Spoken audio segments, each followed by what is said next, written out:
Ready 1 2 3 গো।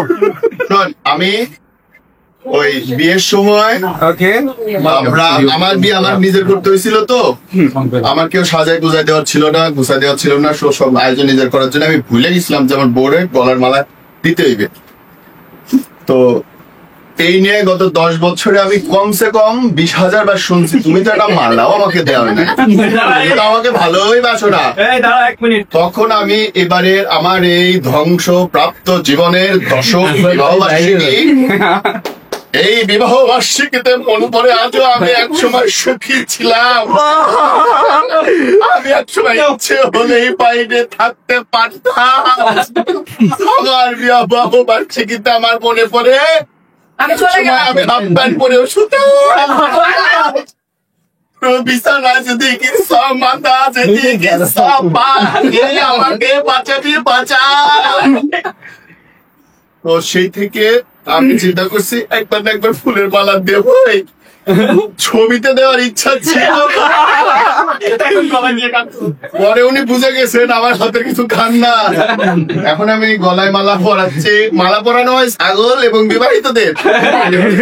নেন বলেন কবো আপনাদের, বলেন আপনাকে আপনাকে মাসপাড়ানিবাসী হিসেবে যে যার মতো করে মালিক আপনি বলো মেয়ে হিসেবে, বই হিসেবে, আমি বউ হিসেবে সারা জীবন অকারণ গালি খাবো সেই শর্তে, বিবাহের পরে পুরুষ হিসেবে স্বীকৃতি পাওয়ার পর নিজের সমস্ত অধিকার হারাবো সেই শর্তে।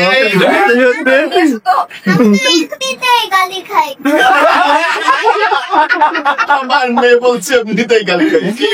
10 বছরের সংসারের এই যে সার্টিফিকেট, আমার পুরুষত্বের পুরস্কার। আমি আমার বোনকে বলতে চাই, তুমি না থাকলে জীবনে আমি কোনো বেঁচেই ছিলাম না। তুমি আসার পরেই তুমি আসার পরে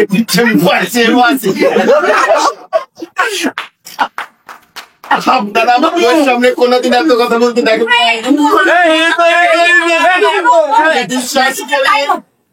আমি বিশ্বাস করি মানুষের সামনে মানুষে পারবে না, পালায় যাবো না। না না তুমি এত করে দেবো। হ্যাপি অ্যানিভার্সারি, এটা happy anniversary, happy anniversary. Sorry একটা কথা, এত অসাধারণ স্পিচের পরেও তারই কম হওয়ার কারণ হচ্ছে এখানে সাংবাদিক বেশি দর্শক। কত মানুষ ভিডিও করতেছে, কোরবানি দাও। তুই কি জানিস লাইভ হচ্ছে? বাইরেই ফেলাবো তোরে। হ্যাঁ লাইভ হচ্ছে কিন্তু সিরিয়াসলি চলো, মানে আমি জানি যে আপনার $20 এই বছরের সেরা জোক চল বাকি রাখে হ্যাঁ বলো। নীরব লাবিবের পাশে কাটে দিও না, এভাবে কাটো। আসো মাউনি আসো। বয় ব্যাংক নাসির হ্যাপি অ্যানিভার্সারি।